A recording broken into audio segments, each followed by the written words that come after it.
Railroad. Don, good morning. Hey, good morning. How you doing? It's great to talk to you. And, you know, I'm looking at a quote from Rolling Stone magazines that says, you cannot talk about rock in the 1970s without talking about Grand Funk Railroad. Well, that's true. You shouldn't. You shouldn't. And you shouldn't and you can't. So, I mean. We were somebody. Yeah. Well, listen, I still think you are. Coming out to Vernon Downs on Friday at 8 p.m. It's going to be, looks like the weather's in your favor. It's going to be an outdoor event. This is the way rock is supposed to be. Oh, I think so. You know, I mean, we love coming to, some of these places and playing outside for the people. And I think this has got a really good cause behind it, too. So that's terrific. So can you talk just a little bit about the fact that what you guys were doing back in the 70s, and I'm assuming you got started in the 60s like everybody else. You were a pioneer in music, radio pioneer, rock music pioneer, concerts like we see rock concerts, a pioneer of all that. You were blazing the trail. We were kind of, ahead of the curve on that. I mean, we used to play a lot of the smaller, arenas, before they were real arenas. They were really kind of rodeo places. You'd play places out in Des Moines and, all over the middle of the country. And it was, just a rodeo place, really, with a dirt floor and bleachers and that kind of stuff. And the lighting system was just a bunch of super troopers. And, you'd bring in the biggest sound system you could bring in just to make it loud and man, just whack it out. Yeah. That was rock and roll. That's when you could basically approach a radio station, just pull into the driveway and walk up and knock on the door and say, "Hey, can you play our record?" Well, I was going to ask you about all the things that have changed. While the sound systems have gotten so much better, radio's tough to get airplay. I really feel for somebody who's you today, a version of you today that's trying to make it. It's not easy. Well, it's a whole different approach. I mean, everybody's gone to the downloads and internet, and basically you have to get on American Idol or The Voice or something like that. It's just it's a whole different deal. I really don't see bands building a local following and then a regional following and then breaking the tri-state area, and so that doesn't happen anymore now. Yeah. They have to give themselves away on the internet. Really, that's really what it is. It is, and even the record companies can't figure out how to make money selling music anymore. Well, there's really no physical sales anime. I mean, it's all gone. It's all gone to downloads, and it's very difficult to keep track of it. And now it's gone into even another phase of which is called streaming, which is even worse for the artist. Yeah. I mean, the artists are basically getting nothing. And the people that are playing the music are taking the money. Yeah. Andrew, how important do you feel social media presence has helped with continuing to market yourself and the band as a whole? And have you kind of embraced that? Yeah, we haven't gotten too heavy into that. We do have a presence on Facebook about it, and I know a lot of people have gone into the social media thing, and I think it works for a lot of individuals and it works for a lot of people. We haven't really approached it that way. We use our website, grandfunkrailroad.com or grandfunk.com, either one. And that's really, that's where our presence is known. And, it's funny, there's was the movie Almost Famous? Yes. Did you ever see the movie? I'm familiar with it. I think is it the Tom Hanks movie? That was the one where it was Kate Hudson was in it. Kate Hudson. It was the Rolling Stone writer. Yeah, no, I'm not familiar with that one. Because I always want to ask somebody like you. Okay, how much of that was true? There's a series there's a series called Roadies that's on Showtime right now, and it travels with rock bands and acts across the country. And I've talked to some roadies, and they're like, okay. None of it's true. None of that stuff is true. But those days, can you pick out a story of something that just kind of stands in your mind? Like, I had in 1968 or 69 when you guys started that you never thought would have ever happened. A story that I never thought would have had. Well, you know, I mean, we used You to have fly hundreds. around Yeah. we used to fly around in a Learjet, you know, back in the, you know, in 1969, 1970 of all things, you know, and yeah, I mean, you know, I've got a great story about Mountain. You know, I mean, you remember the band Mountain? Yes. Yeah. Yeah, they were managed by they had a manager named D.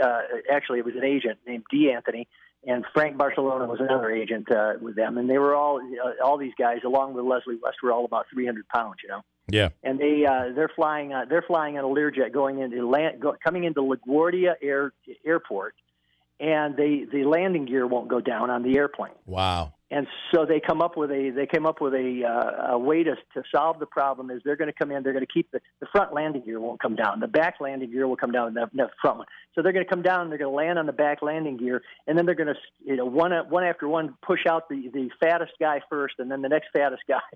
Wow. until the airplane finally has to touch down with the nose, and then it's going to spin around. You know. Wow. And yeah, I mean, it was just a funny story. So Leslie West at that time was the fattest guy, and they're all back there trying to push him out of the airplane, and he wouldn't go. That is funny. And you know, that's just, I say, you know, remember a story. You have to have hundreds and hundreds of stories that just you'd have to pinch yourself today thinking about it. That leading up to becoming famous and becoming the rock band, the American band, you never thought would have ever happened. So no, that's true. You know, what was the series that was out on? I think it was an HBO series that Mick Jagger was doing. What was that? Yeah, that was Vinyl last year. Yeah, Vinyl, right. Yeah, I mean, they would mention Grand Funk Railroad all the time. Absolutely, and it was because it was that time period, you know, and it was very, very reflective of that time period to use the name and so forth. But you know, you watch some of those episodes, and those were pretty true to form about, you know, the record business at that time. So there was an awful lot of cocaine. Yeah, a lot of cocaine, a lot of payola. Yeah, a lot of behind the scenes manipulating, you know, to get things done, and you know, so forth and so on. Yeah. We are talking to Don Brewer. Grand Funk Railroad is at the Vernon Downs facility on Friday night, 8 o'clock showtime. Tickets, you can call them at Vernon Downs, and it's going to be an awesome show. Andrew. After a story like that about the Jet, it kind of leads me into my next question. You've had many hits, but obviously, arguably, one of the biggest hits is the Locomotion. Tell me a little bit about, or tell us a little bit about how that's had an effect on the culture of, you know, it seems like every time, you know, somebody wants to use that song, well, you were able to turn that into a rock song, which is awesome. Yeah, I mean, you know, it was originally done by Little Eva. You know, Carole King wrote the song, and Little Eva was Carole King's maid. I don't know if a lot of people know that. I didn't know that. I didn't know Carole King wrote that.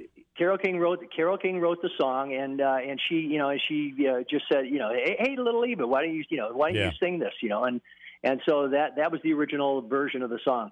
When we came around to doing the song, we were looking for a follow-up hit to "We're an American Band," and "Walk Like a Man," which we had huge hits, you know, and we were just by happenstance screwing around in the studio one day, and you know, somebody said, "Everybody's doing a brand new dance now, come on," you know, and we just cracked up and we went, it's so stupid for Grand Funk Railroad to do the Locomotion. Maybe it would work, you know. So, you know, we had Todd Rundgren in the studio, and Todd, you know, worked his magic on the knobs and stuff. And we kind of tried to create this vibe in the studio of a party going on, kind of like when the Beach Boys did Barbara Ann. You know, it sounded like a big party going on in the studio. So we did that kind of a thing, that treatment on Locomotion. And yeah, it's everybody knows our version more than they know Little Eva's version. Yeah, and I hate to say, but you are.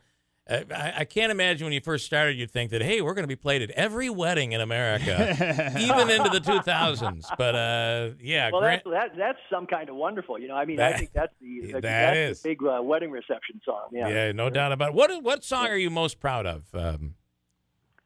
Well, you know, I mean, there's several. I'm Your Captain Closer to Home. Yeah. It's just a great piece of music. I mean, it really is. It's a wonderful. We're an American Band. It just has a life of its own that keeps on, you know, going like the Energizer Bunny. You know, I mean, that speaks of a generation of music. To me, that is one of the anthems of 70s rock. I think so too. You know, and you know, and it still has that hit record sound to it. You know, when it comes on the radio, you just can't help but turn the radio up. You're right. It's just that's what it is. Yeah. So it's I guess it's hard to pinpoint all those moments that and what was it like when you I feel like I'm living through you. If you don't mind, Don, I'm just living through your glory. But you're driving. So were you driving down the road? Were you sitting at home? Were you in a radio studio? When the first time you heard one of your songs played on the radio, where were you and what was that like? Well, I mean, we were just talking about American Band, and I wrote the song, I sang the song, and I didn't really get it at first. When I first brought it into the guys, and we did it in the studio, and some people from Capitol were jumping up and down on the they all loved it, and I was going, do you guys really like this?